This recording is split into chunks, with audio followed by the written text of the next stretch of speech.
Siamo una vera civica innanzitutto, non una civica cinica. Nessuno di noi è mai stato candidato in un partito politico, portiamo competenze. Un imprenditore, un medico, una donna psicologo, una donna architetto, un architetto urbanista e una donna disoccupata, perché vogliamo dare voce anche a chi non trova lavoro e vive nelle case popolari. Siamo una lista assolutamente trasversale dal punto di vista generazionale, la candidata più giovane ha 28 anni, e dal punto di vista territoriale. Venezia è la prima provincia delle liste civiche venete a presentare i propri candidati a sostegno del centro-sinistra alle elezioni regionali del 23 e 24 novembre.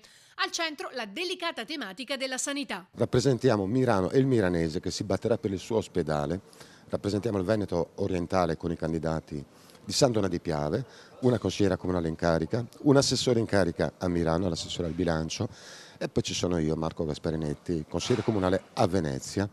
Siamo una squadra e ci muoveremo con spirito di squadra. C'è chi porta l'esperienza concreta di anni di amministrazione e chi mette a disposizione invece le proprie competenze professionali. La presenza del milanese è fondamentale e da troppo tempo non è rappresentata all'interno del Consiglio regionale e questo pesa su alcune scelte, per esempio quelle dell'ospedale di Milano, che da troppo tempo non è al centro delle attenzioni della regione. Sandona sarà rappresentata da 2 candidati, me e Giorgio Maschietto, e ci sono i nostri colleghi veneziani e ci sarà anche l'espressione del milanese e noi copriremo ovviamente tutto il Veneto orientale, quindi da Portogruaro a Sandona e Litorale. Gli altri membri sono Alice Zanetti, Fabio Bevilacqua, Sara Vanin, Ivo Martinelli e Roberta Bertazzolo.